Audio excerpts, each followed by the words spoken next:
අයිබෝවන් සූදායු දැසනක් ඔබට ප්‍රාර්ථනා කරන ප්‍රථමයෙන්ම අදත් සුපුරුදු පරිදි ශ්‍රී ලංකාවේ සංවර්ධනයේ අනාගතය වර්තමානයේ සිට කතා කරන්නට අපි සූදානම්. සංවර්ධනය පිළිබඳව විවිධ මානයන් ඔස්සේ සැලසුම් නිර්මාණය කරමින් ශ්‍රී ලංකාවේ අනාගතය වෙනුවෙන් යම්කිසි උත්තේජනයක් වර්තමානයේ සිට ලබා දීමට අප නිර්මාණය කර අපේ වැඩසටහන ෆියුචර් මැප් අප විශ්වාස කරනවා මේ කෙටි කාල සීමාව තුළ පුරාවටම ඔබට ජීවිතයට වැදගත් වූ සංනිවේදන කරුණු රාශියක් මේ සවුවේ සිට ඔබේ නිවසට රැගෙන එන්නට අපට හැකියාව ලැබුණා. ඒ සංනිවේදන වගකීමේ තවත් එක් බාරදූරකාරයක දිනයක් තමයි මෙලෙස ආරම්භ වෙන්නේ. මම විශ්වාස කරනවා පෙර පරිදිම අද දිනයත් සුවිශේෂී දිනයක් වනවාට කිසිම සැකයක් නැහැ. මක්නිසාදයත් ශ්‍රී ලංකාවේ සංවර්ධනයේ ජීවනාලිය තරුණ පරපුර කියලයි අප විශ්වාස කරන්නේ.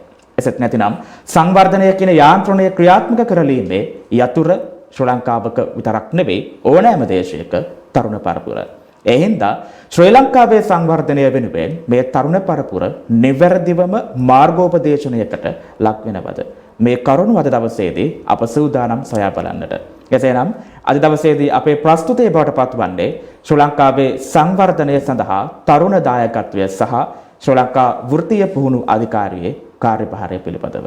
ඉතින් මේ ප්‍රස්තුතයට ප්‍රවේශයක් ගන්නට මේ ප්‍රස්තුතය පිළිබඳව දීර්ඝ වශයෙන් කතා බහ කරන්නට අද දවසේදී අපේ ගෞරවනීය සම්පත්දායකයෙක් විදිහට සම්බන්ධ වෙන්නට අප ආරාධනා කරා ශ්‍රී ලංකා වෘත්තීය පුහුණු අධිකාරියේ වෘත්තීය මාර්ගෝපදේශ සහ ප්‍රවර්ධන අංශයේ අධ්‍යක්ෂ චන්දන විදානපතිරණ මහත්මයාට ආයුබෝවන් ඔබතුමාට. ආයුබෝවන්. බොහොම ගෞරවයෙන් ඔබතුමා පිළිගන්න අපේ මැදිරියට අපේ ප්‍රථම හමුවීම මේක. චන්දන මහත්මයා මගේ පළවෙනි ප්‍රශ්නයම යොමු වෙන්නේ අද අපේ මාතෘකාව බරපත් උනේම තරුණ දායකත්වය පිළිබඳව. ශ්‍රී ලංකාවේ විතරක් නෙවෙයි ඕනෑම දේශයක මම ආරම්භයේදී කිව්වා වගේම රටක ජීවනාලිය බවට පත් වෙන්නේ තරුණ පරපුර. ඇත්තටම ඕනෑම දේශයක සංවර්ධනය වෙනුවෙන් තරුණ පරපුරේ ක්‍රියාකාරීත්වය මොන ආකාරයක ප්‍රශස්ත මට්ටමක තියෙන්න ඕනේද? ඇත්තම චතුර දැන් ඔබ කිව්වා ඉමරදී දැතරම ඕනම රටක මම හිතන්නේ සංවර්ධනය සඳහා වැදගත්ම සාධකයක් තමයි මේ තරුණ පරපුර. ඒතකොට මේ තරුණ පරපුරේ කියන්නේ මානව සම්පත විශේෂයෙන්ම තරුණ පරපුරේ දායකත්වය තමයි වැදගත් වෙන්නේ රටේ ආර්ථිකයක් ගොඩනංවන්න. ඒතකොට අපි ඇත්තටම අපි තරුණ පරපුර ඒ ජාතික ආර්ථිකයට දක්වන දායකත්වය මම හිතන්නේ ඉතාම වැදගත් වෙනවා. අපි ලංකාවේ ඒ ගැන අපි පොඩ්ඩක් බැලුවොත් මම හිතන්නේ අවුරුද්දකට අපි මම හිතන්නේ ගිය දවස් දෙකකට කලින් අපොස උසස් පෙළ ප්‍රතිඵල නිකුත් වුණා. එතකොට මම හිතන්නේ මෙවර අපොස උසස් පෙළට 2,70,000ක් විතර තරුණයන් පිරිසක් පෙනී සිටියා. එතනින් 60%ක් විතර විශ්වවිද්‍යාල ප්‍රවේශයට සුදුසුකම් ලැබලා තියෙනවා. හැබැයි මේ මම හිතන්නේ විශ්වවිද්‍යාලයට ඒ ප්‍රවේශය ලැබුවට මම හිතන්නේ ඇත්තටම විශ්වවිද්‍යාලයකට යන්න ලැබෙන්නේ බොහොම සුළු පිරිසකට. ඔව් මම හිතන්නේ 30000කට ආසන්න ප්‍රමාණයකට තමයි විශ්වවිද්‍යාලයට යන්න වෙන්නේ. උසස් අධ්‍යාපන වරන් ලබන්නේත් ඒ අතරින් එක විවිධ උසස් අධ්‍යාපන මම හිතන්නේ 60000කට අධින සංඛ්‍යාවකට තමයි අවස්ථාවක් ලැබෙන්නේ. ඒතකොට මම හිතන්නේ ඒ අපි කියන ඔය 1,70,000ක් විතර ඔය 62% ප්‍රතිශතයත් සුදුසුකම් ඔවුන්ටත් අවස්ථාවක් ලැබෙන්නේ විශ්වවිද්‍යාල අධ්‍යාපනයක් ලබන්න. හැබැයි අපි බොහෝ වෙලාවට ලංකාවේ අපි අපේ දෙමාපියන් අපේ තරුණ පරපුර විශ්වාස කරන එක තමයි මේ විශ්වවිද්‍යාල අධ්‍යාපනය කියන එක ලැබුවීම තමයි ඇත්තටම තමන්ගේ ජීවිතේ ජය ගන්න පුළුවන් එකම අවස්ථාව කියන එක. ඒ වගේම හැබැයි ඔවුන් තව එකක් ඔවුන් දන්නේ නැහැ මේ විශ්වවිද්‍යාලයේ අධ්‍යාපනය කියන එක සාමාන්‍ය මේ කියන අධ්‍යාපන ක්‍රමවේදයෙන් බැහැරවත් ලබා ගන්න පුළුවන් කියන එක.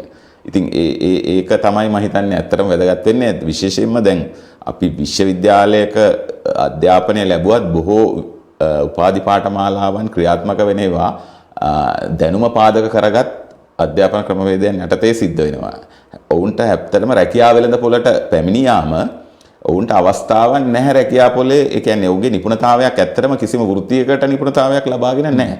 ඉතින් මේ ප්‍රශ්නය හින්දා බොහෝ වෙලාවට දැන් විශ්වවිද්‍යාලවලත් අපි බොහෝ වෙලාවට එළියට එන තරුණ පිරිස ඊට පස්සෙත් රැකියාවක් ඉල්ලලත් අරගලයක යෙදෙනවා. ඉතින් ඇත්තටම මේක ගැටලුවක්. එතකොට මේ තරුණ පිරිසගේ මේ අපේ කියන තරුණ පිරිසගේ දැන් මම කිව්වාගේ සාමාන්‍යයෙන් පළවෙනි වසරට 3,20,000ක විතර ප්‍රමාණයක් අපේ අධ්‍යාපන ක්‍රමවේදයේදී ඇතුළත් වෙනවා පළමු වසර අධ්‍යාපනයේට. ඒතකොට ඒකෙන් ප්‍රමාණයක් පහ වසර ශිෂ්‍යත්වයට දක්වා යනකොට කිසියම් ප්‍රමාණයක් එතනින් අපේ අධ්‍යාපන ක්‍රමවේදයෙන් බැහැර වෙනවා. ඊට පස්සේ අපොස සාපෙළ විභාගය කරන්න යනකොට ප්‍රතිශතයක් බැහැර වෙනවා. ඊළඟට ඒකෙන් අසමත් වෙලා ප්‍රතිශතයක් බැහැර වෙනවා. ඊට පස්සේ උසස් පෙළ පෙනී සිටලා ඒකෙන් අසමත් වෙලා කොටසක් බැහැර වෙනවා. අර අන්තිමට අපි ඉස්සෙල්ලා කතා කරා වගේ උසස් පෙළ ප්‍රවේශය සුසුකම් ලැබලා උන්ට අවස්ථාවක් හිමි වෙන්නේ නැහැ විශ්වවිද්‍යාලයට ඇතුළත් වෙන්න. ඉතින් මේ වගේ බලනකොට ලක්ෂ 3කට ආසන්න ප්‍රමාණයක්. ඔය වාර්ෂික සංඛ්‍යාව. ලක්ෂ 3 වාර්ෂිකයට ලක්ෂ 3කට සංඛ්‍යාවක් තරුණයන් මේ අපිට මගහැරෙනවා.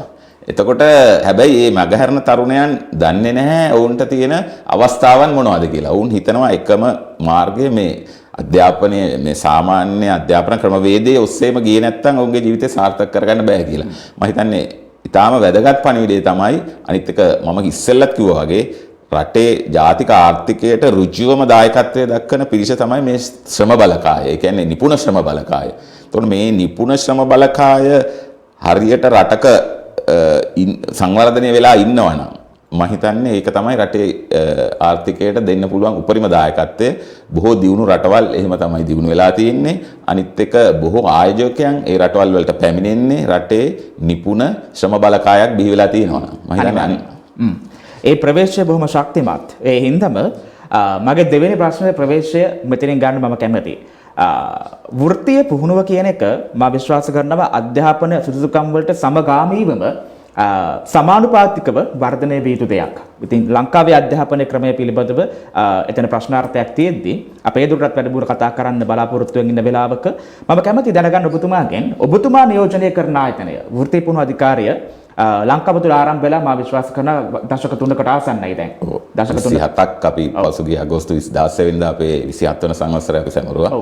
මම කැමති ඔය ගෙවී ගිය වසර 33 ඔය ගෙවී ගිය වසර 27 ගැන කතා කරන්නේ නැතුව තව අනාගතයේ වසර 27ක් ගැන කතා කරන්න.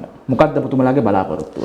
ඇත්තටම දැන් වෘත්තීය පුහුණුව අධිකාරිය කියන එක ගැන පොඩි හැඳින්වීමක් මම කරනවා නම් වෘත්තීය පුහුණුව අධිකාරිය කියන්නේ දැන් අධ්‍යාපන අමාත්‍යාංශය යටතේ තියෙන වෘත්තීය පුහුණුව අපේ නිපුණතා සංවර්ධන හා වෘත්තීය පුහුණුව අංශයක් තියෙනවා. ඒ අංශය යටතේ ක්‍රියාත්මක වන රාජ්‍ය ආයතනයක්, අර්ධ රාජ්‍ය ආයතනයක්. ඒතකොට මේ අධිකාරිය මම කිව්වා වගේ මේ 1995 තමයි බිහි වෙන්නේ.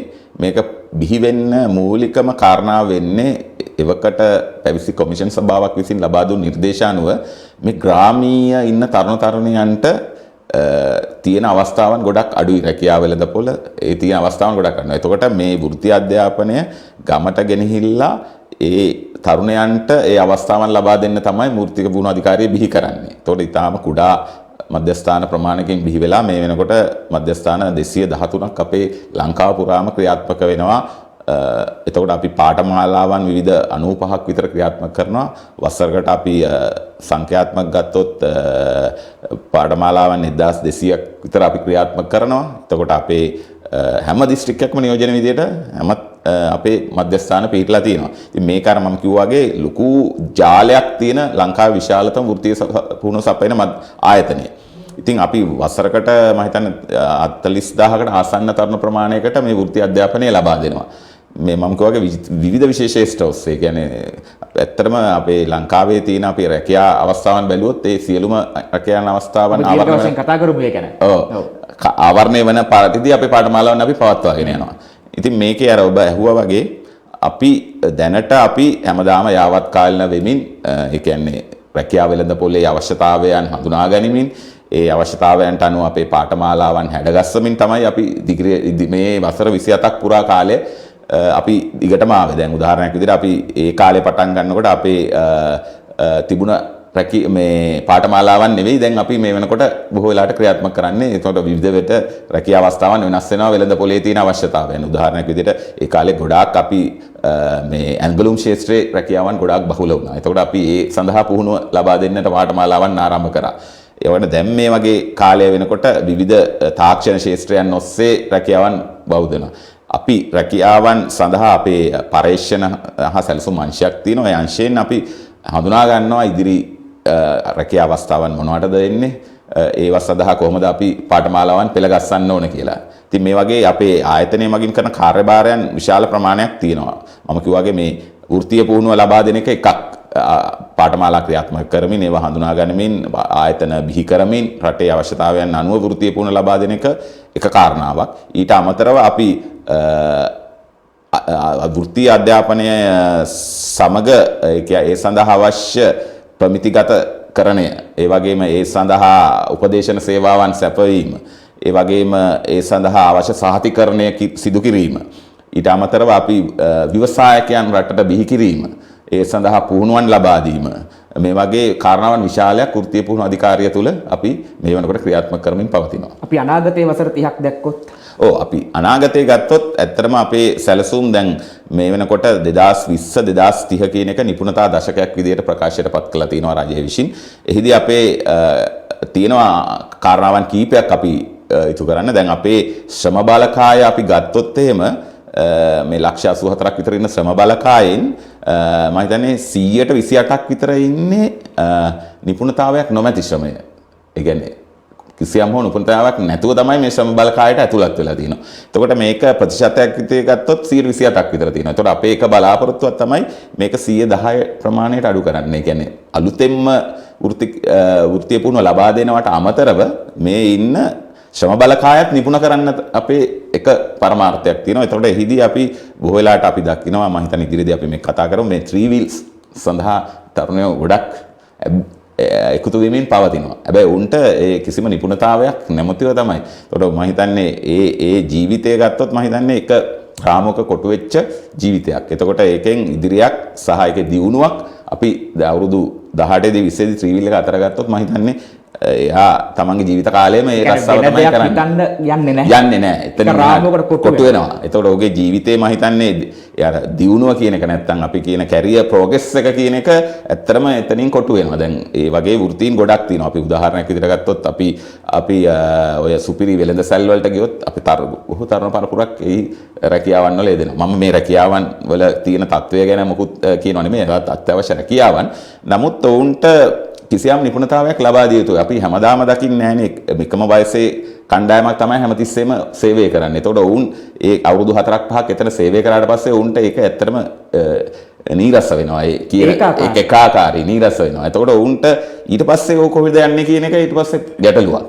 එතකොට එහෙමනම් ඔහු ඒ රස්සාව කරන අතරතුර කිසියම් හෝ නිපුණතාවයක් ලබා ගත යුතුයි.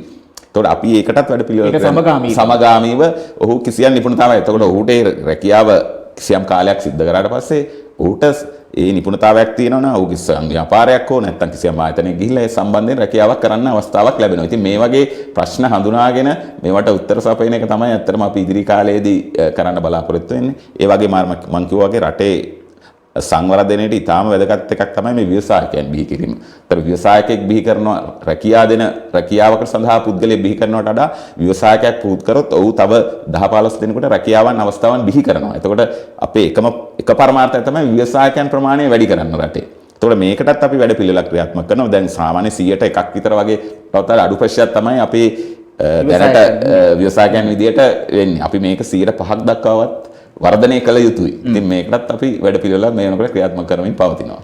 අනිවාර්යයෙන්ම. ප්‍රශ්නය පැහැදිලි. අපි උත්තර හොයමු කෙටි විරාමයකින් පසුව. මේ ෆියුචර් මැප්.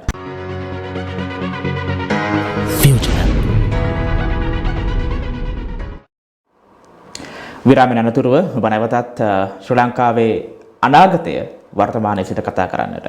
අද අපේ ප්‍රශ්නය බඩපත් උනේ ජාතික සංවර්ධනය වෙනුවෙන් තරුණ දායකත්වය සහ වෘත්තීය පුහුණු අධිකාරියේ කාර්යභාරය පිළිබඳව සාකච්ඡා කරන්නට. ඉතින් විරාමයට පෙර ආතුව ලංකාවේ අධ්‍යාපන ක්‍රමවේදය තුළ ඇත්තටම රැකියා වෙළඳපොලේ අවශ්‍යතාවය බිහි වෙනවාද කියන ප්‍රශ්නාර්ථය අපට මත වුණා. ඔබ දන්නවා අප නිරන්තරයෙන්ම ප්‍රශ්නාර්ථයෙන් අවසන් කරන්නට සූදානම් නැහැ. ප්‍රශ්නයට පිළිතුරු හොයන්නට අපි දැන් සූදානම්. චන්දන මහත්මයා ඔබතුමාගේ විරාමයේ පෙර ආතු ප්‍රවේශයත් එක්ක මට අහන්න හිතුණු ප්‍රශ්නය තමයි ඇත්තටම ශ්‍රී ලංකාවේ අධ්‍යාපනය ඇතුළේ යම්කිසි හිඩසක් තියෙන වෘත්තීය අධ්‍යාපනය පිළිවෙල. මේ හිඩස සම්පූර්ණ කරන්න අපි මොකක්ද කරන්න ඕනේ? ඔව් ඇත්තටම දැන් අර මම කිව්වාගේ තරුණයන් විශාල ප්‍රමාණයක් මේ අපේ කිසිම අවස්ථාවක් නොමැතිව අපේ අවුරුද්දකට මේ අපේ සමාජයට එකතු වෙනවා. එතකොට මේගොල්ලොන්ට තියෙන හොඳම විසඳුමක් තමයි මේකට මේ වෘත්ති අධ්‍යාපනය කියන එකට. එතකොට අපි කිව්වොත් වෘත්ති අධ්‍යාපනය කියන එක දැන් මම හිතන්නේ බොහෝ කාලයක් තිබුණ අධ්‍යාපන ක්‍රමවේදය නෙමෙයි. දැන් මේක ඉතාමත් කියන්නේ දියුණු රටවල් වල පවතින වෘත්ති අධ්‍යාපන ක්‍රමවේදයම තමයි ලංකාවෙත් ක්‍රියාත්මක වෙන්නේ. අපි බොහෝ වෙලාවට කතා කරනවා ඔබ අහලා ඇති මේ නිපුණ මේ අපි ජාතික NVQ කියන National Vocational Qualification කියන එක. එතකොට මේ ක්වොලිෆිකේෂන් එකට අදාළව තමයි අපි වෘත්තීය අධ්‍යාපනය කරන්නේ. ඒතකොට දැන් බොහෝ වෙලාවට අපේ තරුණ තරුණියන්ට තියෙන එකම බොහෝ වෙලාවට තියෙන හීනය තමයි මේ උපාධියක් ලබා ගැනීම අධ්‍යාපන ක්‍රමවේදය හරහා. එතකොට මේක එතකොට කලින් තිබුණ දැන් 2005 වගේ තමයි මේ ජාතික වෘත්තීය සුසුකම් රාමුව ලංකාවට හඳුන්වලා දුන්නේ.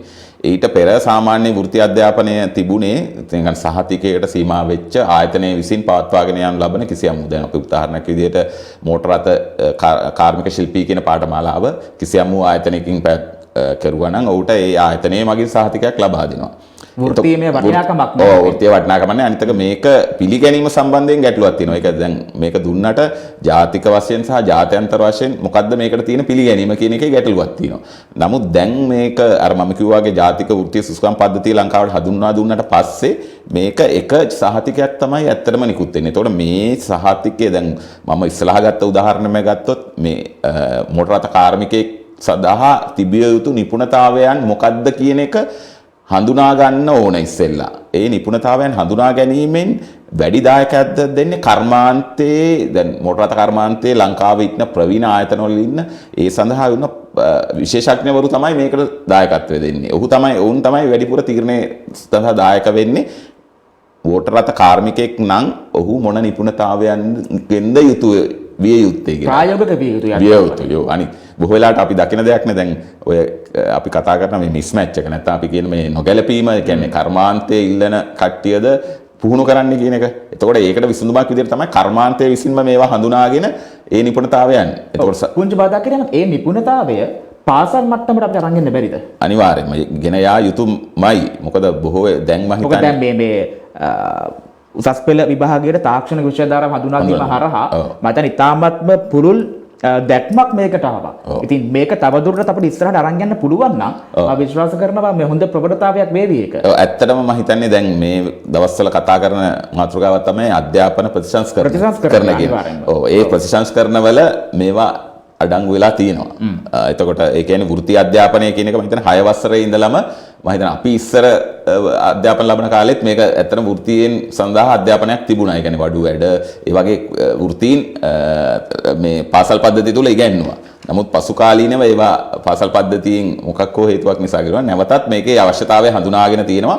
මොකද මේ අපි බොහෝ වෙලාට ගත්තම අපි හැමතිස්සෙම කියන එකක් තමයි කිසියම් දරුවෙක් මේ උපදිනකොට ඌට කිසියම් හොනේ දක්ෂතාවයක් ඇතුව තමයි උපදින්නේ. යම් කිසි කුසලතාවයක් අනිවාර්යයෙන්ම ඇතුව උපදින්නේ. ඒතකොට මේක හඳුනා ගැනීම තමයි පාසල් පද්ධතිය තුල සිද්ධ විය යුතුයි. ඒතකොට මේ වගේ වෙනවද කියන ප්‍රශ්න තමයි ඒක තමයි දැනට තියෙන ප්‍රශ්නේ. ඒතකොට දැන් හැම අම්මා තාත්තටම ඕන වෙන්නේ තමන්ගේ පුතා දොස්තරවරයෙක් ඉංජිනේරුවරයෙක් කරන්න. හැබැයි ඔහුගේ දක්ෂතාවය හැමෝටම දැන් එහෙම දක්ෂතාවයන් තියෙන කට්ටිය ඉන්නවා. හැබැයි හැමෝගේම අම්මලා තාත්තලාට එහෙම කරන්න ගියොත් ඒ දරුවන්ගේ තියෙන දක්ෂතාවයන් විවිධයි. ඒතකොට මේ දක්ෂතාවයන් හඳුනා ගන්න මෙතන පාසල් පද්ධතිය තුල ඉඳලාම ඔබ කිව්වා වගේ මේ වෘත්ති අධ්‍යාපනය හඳුන්වා දීලා ඒ සඳහා උන්ගේ තියෙන දක්ෂතාවයන් පාසල තුලදී හඳුනාගත යුතුයි. ඔබතුමාලක් වැඩ පිළිවෙලක් තියෙනවද මේකට? පාසල් අපි දැනට පාසල් තුල ක්‍රියාත්මක කරන්නේ මේ වෘත්ති අධ්‍යාපනය ක්‍රියාත්මක කිරීමේ වැඩ පිළිවෙලක් නැහැ. නමුත් මේ සඳහා මඟ පෙන්වීමේ වැඩ පිළිවෙලක් අපේ තියෙනවා. ඒ කියන්නේ දැන් අපි පාසල් පද්ධතියේ ඉන්න දරුවන්ට බොහෝ වෙලාවට දැන් අපි අපොස සාපෙළ මට්ටමට එනකොට බොහෝ වෙලාවට ඒ දරුවන්ගේ දක්ෂතාවයන් නිපුණතාවයන් අපිට හඳුනා ගන්න පුළුවන් මොන තියෙන්නේ. එතකොට ඒ සඳහා අපේ වැඩ පිළිවෙලක් තියෙනවා. අපි ඒකට කියනවා අපි ඒකට මේ මනෝමිතික පරීක්ෂණයක් අපි ළඟ තියෙනවා. ඒ මනෝමිතික පරීක්ෂණය හරහා ඌට දැන් ඒ දරුවාගේ කුසලතාවයන් මොන මානෙද තියෙන්නේ කියන එක හඳුනා ගන්න පුළුවන්. එතකොට අපිට දැන් සමහර දරුවෝ ඉන්නවා ඇත්තම අධ්‍යාපන ඒ සාමාන්‍ය අධ්‍යාපන ක්‍රමවේදී අපි යන්න බැරි වුණාට අපි කිසිම දරුවෙක් අපි කියන්න හොඳ නැහැ අසමත් කියලා. හැම දරුවම සමත්. හැබැයි ඔහුගේ දක්ෂතාවයන් තියෙන මානෙ යවුවොත් ඔහු සමත් වෙනවා. හැබැයි ඌට දක්ෂතාවයන් නැති මානෙ ඔහු යවන්න හැදුවොත් ඔහු අසමත් වෙනවා. දැන් බොහෝ අධ්‍යාපන ක්‍රමවේදයේ වෙන්නේ ඒකයි. කුසලතාවය හඳුනාගෙන මේ පැත්තට ගියොත් හැම දරුවෙක්ම සමත්. එතකොට එතෙන්දී පාසල් පද්ධතියේ ලොකු කාර්යභාරයක් තියෙනවා මේ කුසලතාවයන් හරියට හඳුනාගෙන ඔවුන් මේ පැත්තට යොමු කිරීම. දැන් උදාහරණයක් විදිහට අපි දරුවෙක් ගත්තොත් ඔහු අපි ගණිතයේ විෂයට විද්‍යා විෂයට දක්ෂ නැති ළමයෙක්ව අපි සාමාන්‍ය අධ්‍යාපන ක්‍රමවේදයේ යවන්න හැදුවොත් බොහොම අමාරුවෙන් අපි O level පාස් කළා ඊට පස්සේ ඊළඟට කියනවා අපි ගිහලා A level කරන්නත් කියනවා මොනවා හරි. එතකොට ඔහුගේ දක්ෂතාවයන් තියෙන සහ විශේෂයෙන්ම මේ කැමැත්ත සහ ලැබියාව තියෙන්න ඕන කිසියම් දෙයක් කරන්න. එතකොට දැන් ඒක අර අපි කියන්නේ ෆැෂන් එකක් විදිහට තමන්ගේ දේ කරන්න දැන් සමහර දරුවන්ට සාමාන්‍ය අධ්‍යාපනයේ ෆැෂන් එකක්. ඒගොල්ලෝ හරි ආසාවෙන් ඒක කරනවා. හැබැයි සමහර දරුවන්ට ඒක ෆැෂන් එකක් නෙවෙයි.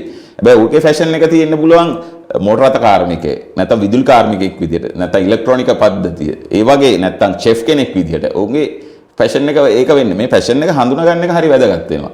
ඒතකොට මම හිතන්නේ පස්සල් පද්ධතියේ මූලික විය යුතු කාරණාව ඒක තමයි. නමුත් දැනට ඇත්තටම මේ කාරණාව සිද්ධ වෙන්නේ නැහැ. ඒවා බොහොම අඩුයි ඇත්තටම සිද්ධ වෙන්නේ නැහැම කියන්න බෑ. වෙනවා නමුත් බොහොම අඩුයි. නමුත් මේක හැම දරුවෙකුටම සිද්ධ විය යුතුයි.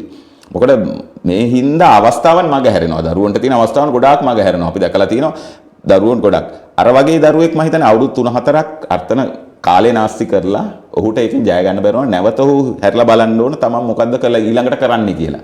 හැබැයි ඒක අර මූලික අවස්ථාවේදීම හඳුනාගෙන ඔහුව ඒ මාර්ගයේ යොමු කරා නම් අර කියන තත්ත්වෙ වෙනකොට ඔහු හොඳ දක්ෂ වෘත්තිකයෙක් වෙලා. ඒතකොට තව අවුරුදු දෙකක් තුනක් යනකොට සමහරවිට ඔහුගේම කර්මාන්තයක් පටන් අපි ඒ වගේ දරුවෝ අපි ළඟ ඕන තරම් ඉන්නවා. බිහිවිච්ච දරුවෝ ඉන්නවා. ව්‍යවසායකයෝ විදිහට බොහෝ විදිහට බලගන්නවිලා හොඳට කර්මාන්තය කරගෙන විශාල ආදායමක් උපදින දරුවෝ ඉන්නවා. අර ඒ මාර්ගයට හරියට ඔහු යොමු වෙච්ච හින්දා.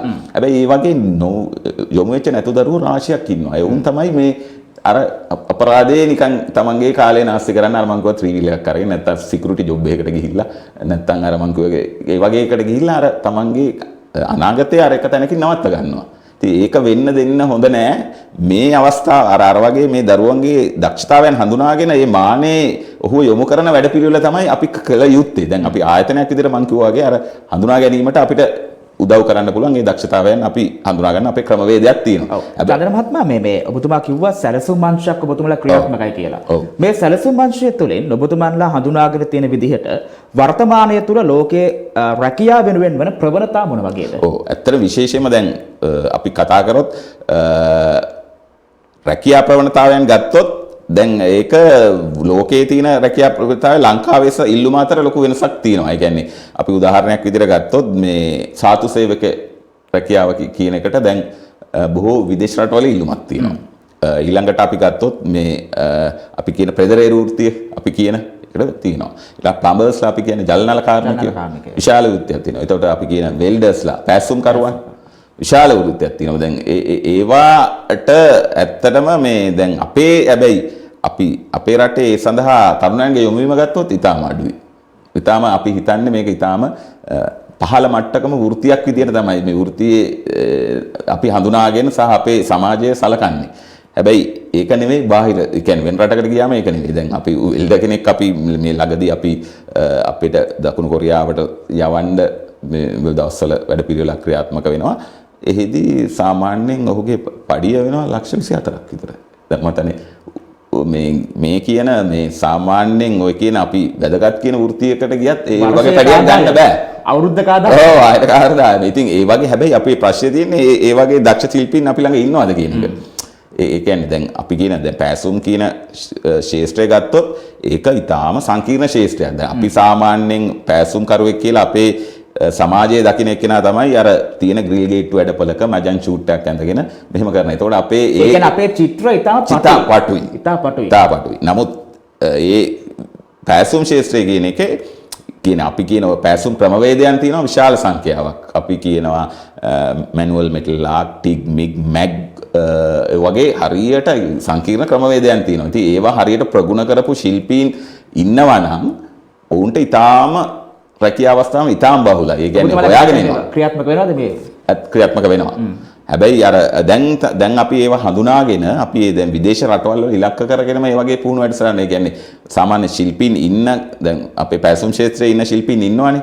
ඔවුන්ට අරවශ්‍ය නිපුණතාවය ලබා දීලා කියන්නේ ගැප් ෆිලින් ප්‍රෝග්‍රෑම් එකක් නැත්නම් හිඩැස පිරවීමට අපි පුහුණු මාලාවන් ක්‍රියාත්මක කරනවා. එතකොට ඔවුන්ට පුළුවන්. අනිත් එක තමයි භාෂා ප්‍රවීණතාවයන් අත්‍යවශ්‍ය වෙන රටකට යනකොට භාෂාවන්. ඒතකොට දැන් ඒ යන රට අනුව අපි දැන් මේ දවස්වල SSW කියලා ව්‍යාපෘතියක් ක්‍රියාත්මක කරනවා ජපාන් රජයෙන් ස්පෙસિෆයිඩ් ස්කිල් වර්කර්ස් කියලා හඳුනාගෙන තියෙනවා. ලංකාවට ඒ ක්ෂේත්‍ර දෙකක් ඔස්සේ අපිට වීසා ලබා දෙන්නට ජපාන් රජයෙන් මේ වෙනකොට කටයුතු කරලා තියෙනවා. ඒක මම කිව්වා වගේ සාතු සත්කාර සේවය සහ මේ ෆුඩ් ඇන්ඩ් බෙවරේජ් කියන එක ආහාර පැත්තේ ඒ දෙකට මේ වෙනකොට අපි ක්‍රියාත්මක කරනවා. ඒතකොට ඒකේ අත්‍යවශ්‍යතාවයක් තමයි ජපාන් භාෂාව සමත් වීම.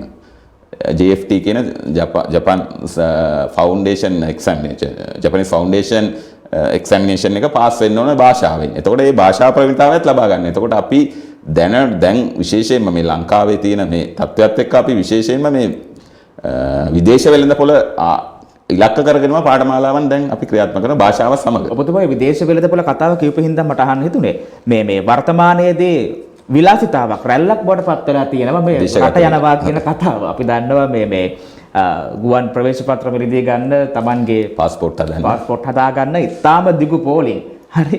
ඉතින් මේ වගේ තත්වයක් තියෙනකොට තියෙන ප්‍රශ්නාර්ථය තමයි චන්දන මහත්මයා මේ ඇත්තටම වෘත්තීය නිපුණත්වයක් එක්කද මේ කට්ටිය යන්නේ නැත්නම් රැල්ලටද මේ කට්ටිය යන්නේ කියලා. මට රැල්ලට ගියාට පස්සේ අනිවාර්යයෙන් යම් කිසි දැනක හිර වෙනවාම තමයි. ඉතින් මේ හිරවීම මගහරවා ගන්න ඔබතුමාලගේ ආයතනයේ ක්‍රියාකාරීත්වය මොන වගේද? ඇත්තටම දැන් ඔබ කිව්වා වගේ දැන් අර මම කිව්වා වගේ දැන් අපේ එක රටවල් වල රැකියා ශාස්ත්‍රයන් මේ වෙනකොට තියෙනවා ඉල්ලුම් කරන ඒවා තියෙනවා. දැන් උදාහරණයක් ගත්තොත් හොටල් ශාස්ත්‍රයේ බේක වගේ පාඨමාලාවන් වලට යුරෝප රටවල් වල ඉල්ලුමක් තියෙනවා යන්න පුළුවන්. ඒතකොට අපි පෞද්ගලිකව මම අත්දැකලා තියෙන සමහර වෘත්තිකයෝ අපි ළඟට එනවා. ඒ කියන්නේ හොඳ වෘත්තිකයෝ කියන්නේ accountants වගේ කට්ටියත් එනවා. අන්තිමට ඒගොල්ලන්ට රැකියාගත වෙන්න එකම අවස්ථාව තියෙන්නේ මේ බේක කෙනෙක් විදිහට තමයි එන්වික් සාතිකයක් අරගෙන යන්න පුළුවන්. අනිවාර්යයෙන්ම ලෝකයේ ඉල්ලුමට අපේ සැපයුම තියෙනවද කියන ප්‍රශ්නේ තියෙනවා. ඒතකොට දැන් අර මං කිව්වාගේ හැමෝම ඉංජිනේරු කරාට වගේම නෙවෙයි රැකියා අවස්ථාවන් තියෙන්නේ. අනිවාර්යයෙන්. ඒවා තියෙන්නේ විවිධ අපි කියන ස්කිල් කැටගරි එක නැත්නම් hands on skill. දෑතේ හැකියාවන් තියෙන කට්ටියට තමයි රැකියා අවස්ථාවන් බහුලව තියෙන්නේ. අපි ඒක ලඝු කරලා තියෙන දෑතේ රස්සාව කියලා. හරි පටු විදිහට. නමුත් ඒකට තමයි දැන් වෙන රටක අපි කියන ජලනර කාර්මිකයෙක් කියන්නේ ඉතාම වැදගත් පුද්ගලයෙක්. රක්ෂාවට ඉතාම වටිනාකමක් තියෙන. ඔහු රැකියාවට එන්නේ ඔහුගේම වාහනයකින් ඇවිල්ලා කිසියම් ඔහුට රැකියාවක් සඳහා මේකක් අපි කිව්වොත් ඉන්ක්වයරි එකක් ගියොත් එහෙම ඔහු ඇවිල්ලා ඔහුගේ කන්සල්ටේෂන් ෆී එකක් ඔහු ගන්නවා. ඒක ඇවිල්ලා බලලා එස්ටිමේට් එක දෙන්න. ඔහු ගානක් අය කරනවා. ඒ වගේ හරිම වෘත්තිමය මට්ටමින් තමයි ඒවා ක්‍රියාත්මක වෙන්නේ. හැබැයි ලංකාවේ ගත්තොත් ඒ තත්ත්වය වෙනස්. ඒකින්ද තමයි මේ ලංකාවේ මේ අර ඒ රැකියාවන් ඉතා පහත් මට්ටමක් කියලා අපි සලකන්නේ. නමුත් මේ වෘත්තීය මට්ටම වැඩි කරගන්න අනිවාර්යයෙන්ම කටයුතු කළ යුතුයි. ඒකට අපි මම හිතන්නේ අපේ දැන් පුහුණු ආයතනයක් විදිහට අපි කරන කාර්යභාරයට අමතරව තව කියන්නේ දැන් අපි මේ රැකියා සපයන ආයතනුත් ලංකාවේ දැන් කන්ස්ට්‍රක්ෂන් ඉන්ඩස්ට්‍රි එක නැත්තම් මේ ඉදිකිරීම් ශාස්ත්‍රයේ ඉන්න සමාගමුත් මේකේ වගකීම ගත යුතුයි කියලා මම කියන්නේ. මොකද ඔවුන්ගේ වෘත්තියකට හරියට වෘත්තිභාවයක් දුන්නොත් තමයි ඒකට වෘත්තිකයන් එන්නේ. එහෙම වුණොත් තමයි මේකේ ඒ ආරක්ෂාව හොඳ වෘත්තියක් හොඳ මේ තත්වයකට උගේ ඇඳුම පැළඳුමේ ඉඳලම ඒ සියලු දේ අපි දැන් හොඳ ඕවරෝල් එකක් ඇඳලා ලස්සනට ඒ සේෆ්ටි ගියර්ස් ඔක්කොම පාවිච්චි කරලා ඒ අපි බලන්නේ බාහිර ප්‍රතිරූපේ ගොඩක් දැක්ක ගමන් ආකර්ෂණය වෙන්නේ ඒකටනේ. දැන් මම කිව්වාගේ පෑසුම් උදාහරණයක් ගත්තොත් අපි පෑසුම් කරුවෙක් කිව්වම අර නිකන් මජන් ෂූට් එකක් ඇඳගෙන වැඩ කරන පුද්ගලයෙක්ගේ මේ ප්‍රතිරූපය තමයි හැමෝ තුලම නිර්මාණය වෙන්නේ. නමුත් ඒක නෙමෙයි සැබෑ වැඩ ලෝකයේ තියෙන අවශ්‍යතාවය සහ තියෙන මේ ඔපචුනිටි එක. ඒකට අපි අර මනස වෙනස් කරන ඇටිටියුඩ් නැත්තම් මේ සිතුම් පැතුම් ඇත්තටම සමාජයේ වෙනස් කළ යුතුයි. ඔව් ඔබතුමා ඔය මේ මෝටර රථ කාර්මික ශිල්පිය ගැන කතා කරපුවද මම අහන්නේ. අපි තාමත් තියෙන ඉන්ධන යුගය කියලා මට හිතෙනවා. අපි ගොඩක් පෙට්‍රෝල් ඩීසල් පිටිපස්සේ දුවන හැබැයි ලෝකයේ ඉන්නේ දෙමුහුන් තාක්ෂණය. ලෝකයේ ඉන්නේ විද්‍යුත් තාක්ෂණය තුල ටර්බෝ එන්ජින් එකේ ලෝකයේ ඉන්නේ. හැබැයි මේ ලෝකය ඉන්න තැනට වෘත්තිකයන් ලංකාවේ බිහි වෙනවද? ඔබතුමාලගේ ආයතනයේ. ඔව් ඇත්තටම දැන් ඔබ කිව්වා වගේ දැන් දෙමුන් තාක්ෂණය ආවා හයිබ්‍රිඩ් කියන එක. දැන් අපි මේ රැකියාව වෙළඳපොලේ ලොකු දකින හිස්තනක් තමයි ගියාට පස්සේ කාර්මිකෙක් නැහැ. ඒ ක්වොලිෆයිඩ් කෙනෙක් නැහැ. ඔව්. දැන් ඔය ඔබ කිව්වා වගේ දැන් දෙමුන් එකක් දැන් ඇත්තටම ලෝකෙන් දැන් ඒකත් ඈත්වීම පවතිනවා. දැන් EV එක නැත්තම් ඉලෙක්ට්‍රිකල් වෙහිකල් කියන එක තමයි දැනට අලුත් තාක්ෂණය කියන්නේ දැන් හැම රටක් හැම ආයතනයක්ම කරන්නේ තමන්ගේ ඒ රට ඉලෙක්ට්‍රිකල් වෙහිකල්ස් තමයි මොඩි. ඉතින් ඒ ඇත්තටම අපේ ඒ දැන් තාක්ෂණය අපි හඳුන්වලා දීලා තිනවා. ඒවට පුහුණු කරනවා මේ වෙනකොට කරනවා. නමුත් හැබැයි ඔබ කිව්වා වගේ මේ තාක්ෂණය කියන එක දැන් අද තියෙන එක නෙවෙයි හෙට ගත්තොත්. තව අලුත් නිර්මාණයක් බිහි වෙලා අලුත් තාක්ෂණයක් බිහි වෙලා. ඉතින් ඒක අපි ආයතනයක් විදිහට ලොකු අභියෝගයක්. ඒ කියන්නේ අපිට එහෙම රාජ්‍ය ආයතනයක් විදිහට එහෙම ඉක්මනින් මේ කියන තාක්ෂණයත් එක්ක වෙනස් වෙන්න හැකියාවක් නැහැ. මේ බලපෑම එහෙම තියෙනවද ඒ පැත්තේ? නෑ එහෙම නෙමෙයි. අපිට දැන් තාක්ෂණය කියන්නේ දැන් මේවට උපකරණ අවශ්‍ය වෙනවනේ. අනිත් එක උපදේශකවරුන් යාවත් කාලන කරන්න වෙනවනේ දැනුම. එතකොට මේක ඇත්තම දැන් අපි ඒකට විශේෂ වැඩ පිළිවෙල දැන් මේ කියන්නේ රජයේ කියන භාණ්ඩාගාර මුදල් වලින් මේ දේලු දේ කරන්න බෑ ඇත්තටම. දැන් රටේ තියෙන ආර්ථික තත්ත්වය ආර්ථික අර්බුදත් හමුවේ අපිට ලොකු දේවල් මේ රජයේ මුදල් වලින් ගන්න. අපි මේකට ඇත්තටම ආයතනයක් විදිහට අපි වැඩ පිළිවෙල ක්‍රියාත්මක කරමින් යනවා. මේකට හොඳම දේ තමයි මේ පෞද්ගලික අංශයත් එක්ක ඒකාබද්ධ වෙන්න. අනිවාර්යයෙන්. එතකොට අපි ඒ සඳහා ගිවිසුම් ගත වෙනවා රටේ තියෙන ප්‍රධාන ආයතනත් එක්ක. එතකොට ඔවුන් අපිට ඒ අවශ්‍ය තාක්ෂණය සහ ඒ පාසුකම් ලබා දෙන්න ඇත්තටම ඒ කියන්නේ ඒකත් ඔවුන්ටත් දැන් අපි හිතමු මොටර රථ කාර්මික ශාස්ත්‍රයේ ඉන්න ආයතනයක් කියලා. ඔවුන්ට අවශ්‍ය වෙනවනේ නිපුණ ශිල්පීන්. ඒතකොට ඒ අනුග්‍රහය ඔබට අපිට ලබා දීලා එකතු වෙලා ඒ නිපුණ ශිල්පියා බිහි කරොත් මම හිතන්නේ ඔවුන්ටත් ඒකෙන් වැදගත්කමක් තියෙනවා. අර බිහි වෙන ශිල්පියාටත් අනිවාර්ය රැකියාව වෙලඳ පොලේ අවස්ථාවක් තියෙනවා. ඉතින් මේක වැඩ පිළිවෙල අපි දැනට ආයතනයක් විදිහට ක්‍රියාත්මක කරනවා. හොඳ යෝජනාවක්. අප ඔබට ආරාධනා කරනවා ඒ යෝජනාව ගැන සලකලා බලන්න කියලා. ශ්‍රී ලංකාවේ රැකියාව වෙලඳ පොලට නිපුණත්වයකින් යුතු පිරිසක් බිහි කරන්නට හොඳ ප්‍රවේශයක් බවට එය පරිවර්තනය වේවි. ඒ යෝජනා නිර්මාණය කිරීම ෆියුචර් මැප් අපේ අරමුණ. ඒ අරමුණ සාක්ෂාත් කරගන්නට පෙර තව පුංචි විරාමයක්. විරාමයෙන් අනතුරුව නැවතත් හමු වෙමු ෆියුචර් මැප් එක්ක. Future map. නැවතත් ඔබ ෆියුචර් මැප් එක්ක ඔබට අපි ආරාධනා කරන්නේ ඔබේ ආකල්පය වෙනස් කරමින් ඔබේ සාම්ප්‍රදායික රාමයෙන් පිට හිටමින් මේ හතරස් වූ ලෝකයෙන් එහා දකින්නට මේ ඔබේ චින්තනයෙන් එහා දකින්නට ඒ සඳහා අවශ්‍ය උත්තේජනයයි මේ විදිහට අප ලබා දෙන්නේ. විශේෂයෙන්ම මේ වැඩසටහනේ අපේ පරමාර්ථ උනේම පසුගියදා නිකුත් වුණු ඒ උසස් පෙළ ප්‍රතිඵලත් එක්ක ඔබේ ජීවිතය නිවැරදි දිශානතියට අප යොමු කළ යුතුමයි. ඒ අපේ මාධ්‍ය වගකීම. ඒ වගකීමයි මේ විදිහට ඉටු කරමින් පවතින්නේ. චන්දන මහත්මයා අපි විරාමයට පෙර ආතුව බොහෝ කතන්දර කතා කළා. අපි අවසාන කතා කාලේ ඉන්න හින්දාම මම ඔබතුමාගෙන් අහන්න කැමතියි. ග්‍රාමීය මට්ටමින් දරුවන් තුළ ඉතාමත්ම ප්‍රබල වූ හැකියාවන් කුසලතාවයන් තිබෙනවා. ඒ සහ රාජ්‍ය නිලධාරීන් මේ වෙනුවෙන් වෙන් කරලා තිබෙනවා. හැබැයි මේ කාර්යයන් නිවැරදිවම සිදු වෙනවාද කියන එක ප්‍රශ්නයක්. ඔබතුමා දකින්නේ මොන විදිහටද? ඔව් ඇත්තටම ඔබ කිව්වා වගේ දැන් රාජ්‍ය යාන්ත්‍රණය හදලා තිනවා රාජ්‍ය නිලධාරීන් සඳහා අපි දෙනවා හැම ප්‍රාදේශීය ලේකම් කොට්ටාශයකම අපේ අමාත්‍යාංශය යටතේ ඉන්නවා නිපුණතා සංවර්ධන නිලධාරියෙක්. ඔහුගේ කාර්යභාරය තමයි මේ අපේ අමාත්‍යාංශය යටතේ තියෙන මේ වෘත්තීයපූර්ණ සපයන ආයතනවල සඳහා ඒ තරුණයන් යොමු කිරීම සඳහා කටයුතු කිරීම. ඒතර ඇත්තටම මේක අර ඔබ කිව්වා වගේ ටිකක් සංකීර්ණ ක්‍රියාවලියක් වෙලා තියෙන හින්දා මේක හැම කියන ග්‍රාමීය ඔය කියන හැම තරුණයෙක් අතරටම යනවාද කියන එකේ ගැටලුවක් තියෙනවා.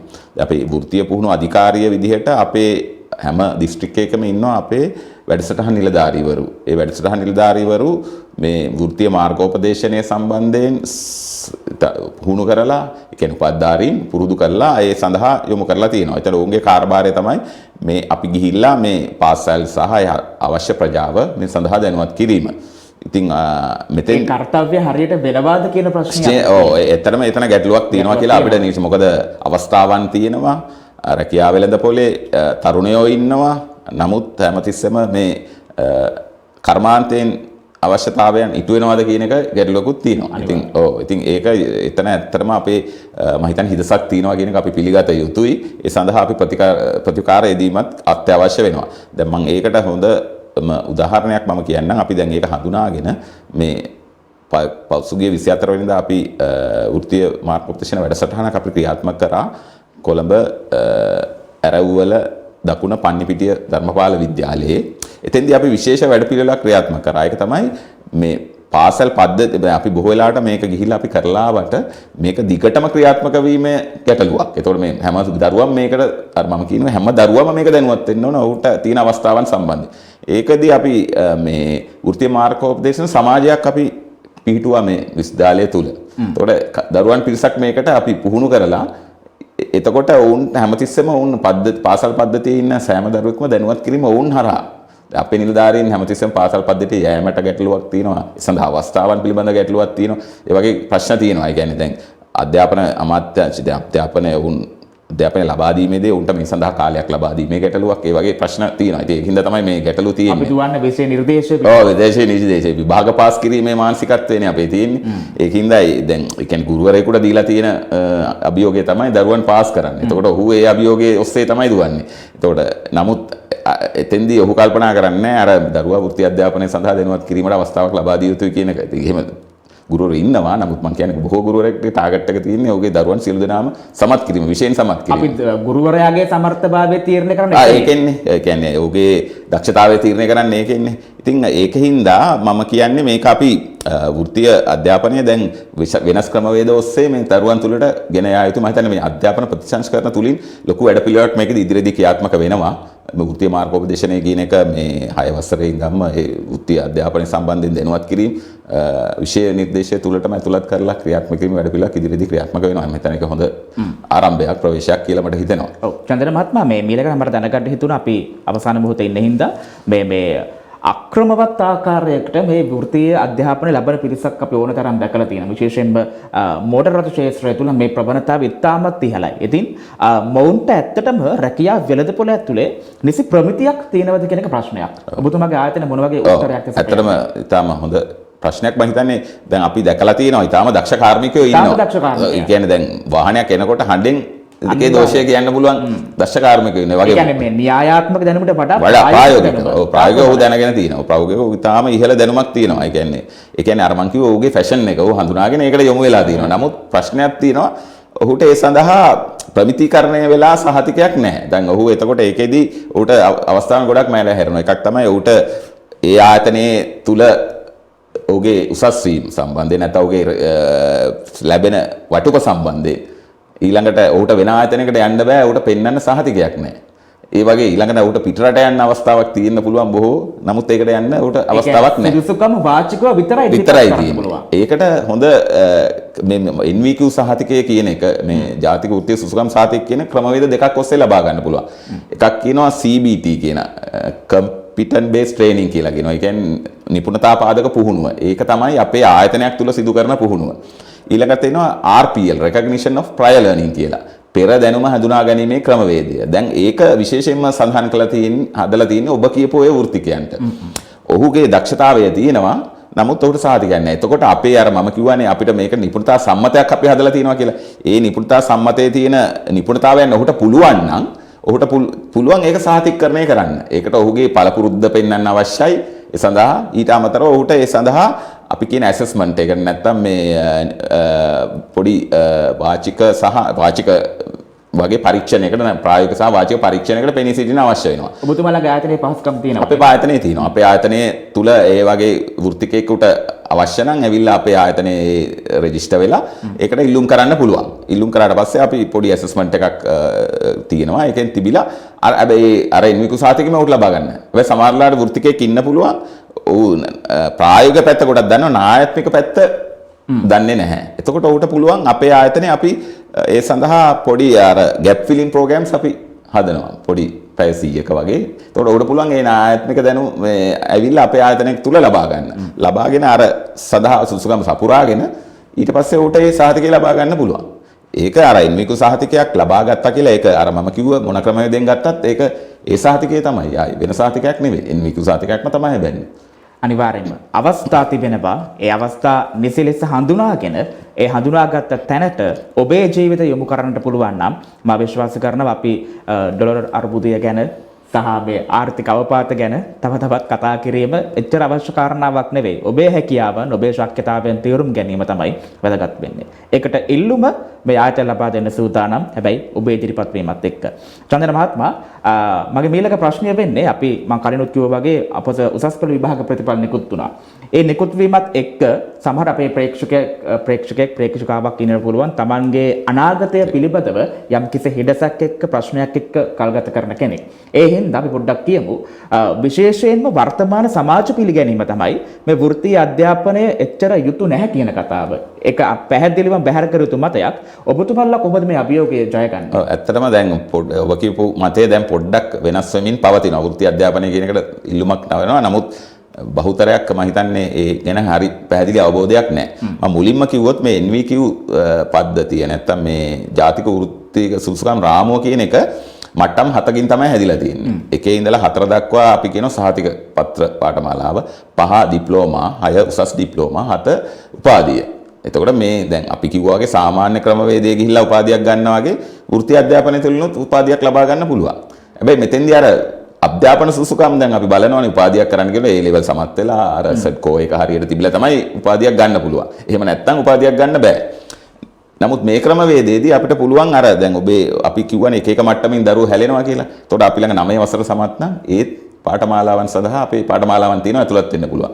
අපොස්සාපල පෙනී සිටියාම සමත් වුණාම විෂයන් කීපයකින් නැත්නම් උසස් පෙළ පෙනී සිටියාම ඒ වගේ විවිධ මට්ටම් වලින් අපේ පාඨමාලා සඳහා සම්බන්ධ වෙන්න පුළුවන්. එතකොට ඔහුට සහතික පත්‍ර පාඨමාලාවක් කරොත් ඊළඟට ඩිප්ලෝමා පාඨමාලාවට ඉල්ලුම් කරන්න ඔහු සුසුකම් ලබනවා. එතකොට ඩිප්ලෝමා පාඨමාලාව කරොත් ඔහුට උපාධි පාඨමාලාවට ඇතුළත් වෙන්න සුසුකම් ලබනවා.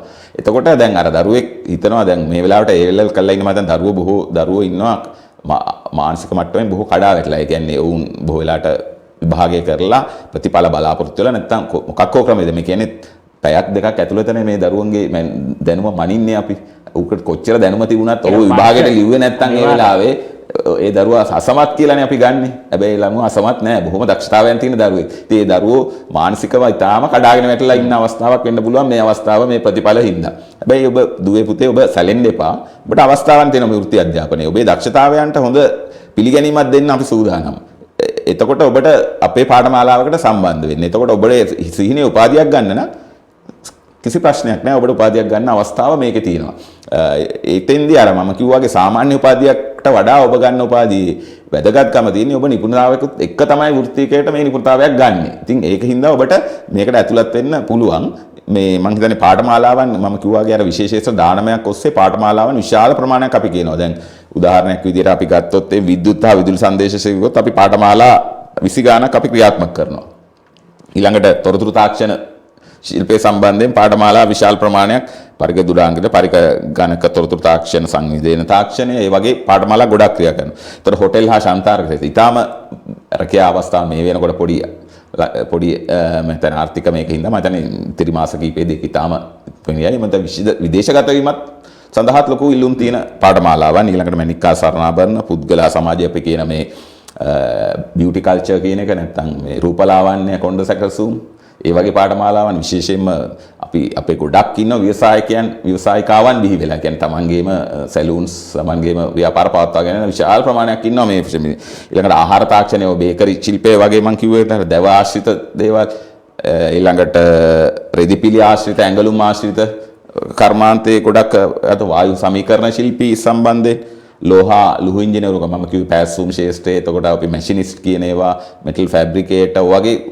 රාශියක් අපේ ළඟ තියෙනවා. ගොඩනැගිලි හා ඉදිකිරීම ශේෂ්ත්‍රය ගත්තොත් එහෙම ක්වොන්ටිටි සර්විස්ලා එතකොට ඩ්‍රාෆ්ට්මන්ලා එතකොට පෙදරේරු ශිල්පය එතකොට ඊළඟට මුද්‍රණ ශිල්පය සම්බන්ධයෙන් සම්මාත්‍ර නිෂ්පාදනය කාර්යාලය කර්මනාකරණය සම්බන්ධයෙන් දීවර හා මත්ස්‍ය වගාව සම්බන්ධයෙන් විශාල පාඨමාලා ශාලාකාවක් තියෙනවා. එතකොට අර මම කිව්වා වගේ ඔබ දැන් මේ වෙලාවේ තීරණයක් ගන්න ඒ ලෙවල් කරලා ඔබ හිතනවා නම් මෙන්න හොඳ අවස්ථාවක් තියෙනවා.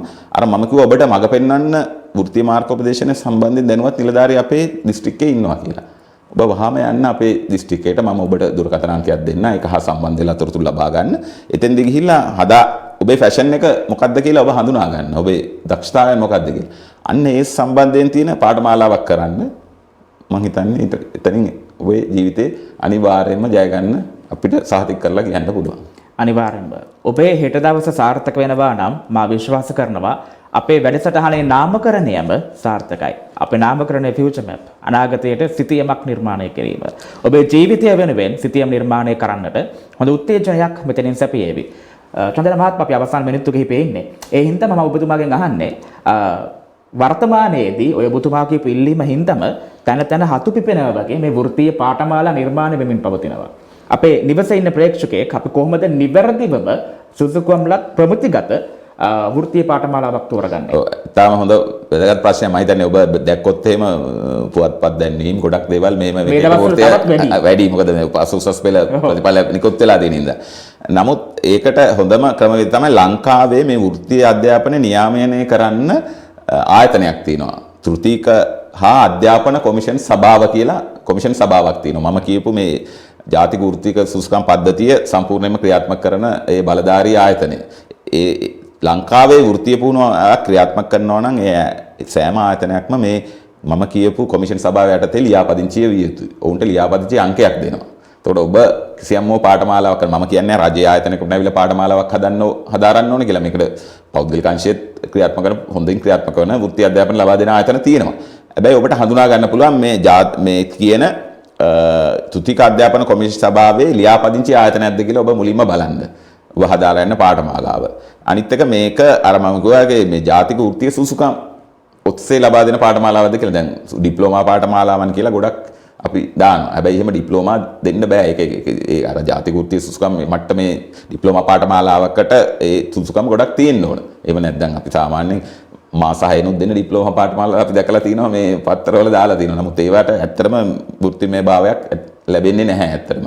ඒකින්ද ඒ සඳහා තෝරා ගැනීමේදී ඔබ විශේෂයෙන්ම මේ බලන්න අනිත් එක දැන් රජයේ අපි ආයතන සියලුම මේ අධ්‍යාපනය නොමිලේ ලබා දෙන්නේ. අපේ වෘත්තීය අධ්‍යාපන පෞද්ගලික අංශයෙන් ගත්තොත් ඔවුන් ණය කරනවා මේ පාඨමාලාව. අපි සියලුම ඒවා ලබා දෙන්නේ නොමිලේ. දැන් අපේ ආයතනයක් ක්‍රියාත්මක වෙනවා උරුගඩවත්තේ අලුතෙන් පටන් ගත්ත කොරියන් ටෙක් කියලා. ඒකේ තියෙනවා රොබෝ තාක්ෂණය සම්බන්ධයෙන් පාඨමාලාවන්. එතකොට මේවා මම හිතන්නේ ඊටාම මිල අධික පාඨමාලා. හැබැයි අපි නොමිලේ ලබා දෙන්නේ දරුවන්ට. ඩිප්ලෝමා පාඨමාලාවක් ක්‍රියාත්මක වෙනවා. මේ වගේ අපි අලුත්ම තාක්ෂණ යුතු පාඨමාලාව අඳුන්වලා දීලා තිනවා ඒ ආයතනේ. අපි දැන් කියන 4 වෙනි කාර්මික විප්ලවයත් එක්ක මේ අලුතෙන් බිහිවන රැකියා අවස්ථාවන් සඳහා අපි ඒ සඳහාත් අපි ක්‍රියාත්මක වෙමින් පාඨමාලා දැන් හඳුන්වලා දීලා තිනවා. ඉතින් මේවා මම හිතන රජ ආයතනයකට આવත් ඊට අමතරව අපේ ආයතනයෙන් අඩු ආදායම්ලාභී පවුල්වල ඉන්න දරුවන්ට ඒ කියන්නේ අපි කිව්වොත් මේ වාර්ෂික ආදායම ලක්ෂ 5ට වඩා අඩු පවුල්වල ඉන්න දරුවන්ට රුපියල් 4000ක සිසුනසා නිපුණතා සිසුසවිය කියලා අපි රුපියල් 4000ක දීමනාවකුත් ගෙවනවා දරුවන්ට. ශිෂ්‍යාධාරයක්. ඔවුන්ගේ එදිනදා මේවා කරගන්න. ඉතින් ඒ වගේ අවස්ථාවන් ගොඩක් තියෙනවා. ඊට අමතරව අපේ ආයතන වලින් අපි කියන්නේ මුදු කුසලාවන් දරුවන්ගේ සංවර්ධනය කරනවා. ඒ වගේ අවශ්‍ය මේ ICT knowledge එක නැත්නම් අපි තොරතුරු තාක්ෂණ සම්බන්ධ දැනුම ලබා දෙනවා. ඉතින් මේ වගේ කිව්වාගේ ඊට පස්සේ ව්‍යාපාර සංවර්ධනය සම්බන්ධයෙන් ක්‍රියාත්මක කරනවා. ඉතින් මේ වගේ කාශයන් අවස්ථාවන් ගොඩාක් තියෙනවා. ඉතින් ඒකින්ද පාඨමාලා තෝරගන්නකොට මම කිව්වා වගේ මේ නිර්ණායකයන් ඔබ බලන්න මොනවද මේ ආයතනයෙන් ලබා දෙන පහසුකම් මේක මේ රජයේ ලියාපදිංචි ආයතනයක්ද තුතික අධ්‍යාපන කොමිෂන් සභාවේ. ඉතින් මේ දෙන අර මං කිව්වේ මේ ජාතික වෘත්තීය සුසුකම් රාමෝස්සේ ක්‍රියාත්මක කරන පාඨමාලාද මේ වගේ බලලා තීරණය කරන්න කියන එක තමයි මම කියන්නේ. හොඳයි. අප විශ්වාස කරනවා ඔබේ ජීවිතයට වැදගත් වූ කතා බහක් බවට මේ පරිවර්තනය වේවි. අපේ පරමාර්ථය එයමයි ඔබේ ජීවිතයට යම් කිසි මඟ පෙන්වීමක් අපට ලබා දෙන්නට පුළුවන් නම් අප විශ්වාස කරනවා ඒ මඟ පෙන්වීම අප ලබා දෙන්නේ සමස්ත දේශයටම. මොකද පෞද්ගලිකව තනි වශයෙන් ඔබට නිර්මාණය වන්නට පුළුවන් නම් එය සමස්තයක් විදිහට රටේ නිර්මාණයේ එක පුරුකක්. ඒ පුරුක අප විශ්වාස කරනවා අද දවසේදී තව තවත් සවිබල ගන්වන්නට ඇති. ඉතින් අපේ පරමාර්ථයයි අද දවසේදී අපට ලැබී ඇති කාල වේලාව ක්‍රමක්‍රමයෙන් නිමා වෙද්දී මා විශ්වාස කරනවා මේ අර්ථාන්විත කතා බහට ගෞරවනීය සම්බන්ධතාවයක් විදිහ අපත් එක්ක අත්පැදගත් ශ්‍රී ලංකා වෘත්තීය පුහුණු අධිකාරිය වෘත්තීය මාර්ගෝපදේශ සහ ප්‍රවර්ධන අංශයේ අධ්‍යක්ෂ චන්දන විධානපතින මහත්මයාණනි බොහොමත්ම ස්තුතියි ඔබතුමන්ට. අප නැවතත් අනාගතයේ දවසක මුණ ගැහෙමු. මිටත් වඩා ඔබතුමන්ලාගේ ආයතනයේ ප්‍රගතිය ගැන පමණක්ම කතා කරන්නට. එතනම් බොහොම ස්තුතියි හිතවත් ප්‍රේක්ෂක හිතවතුනි. අපට ලැබී ඇති කාලෙම නිමවන හින්දා නැවත වතාවක් හෙට දවසේදීත් හමු වෙන බලාපොරොත්තුවත් එක්ක සමුගන්නට අපට අවසරයි. මුණ ගැහෙමු හෙටත් ශ්‍රී ලංකාවේ අනාගතය වර්තමානයේ සිට කතා කරන්නට. මේ ෆියුචර් මැප්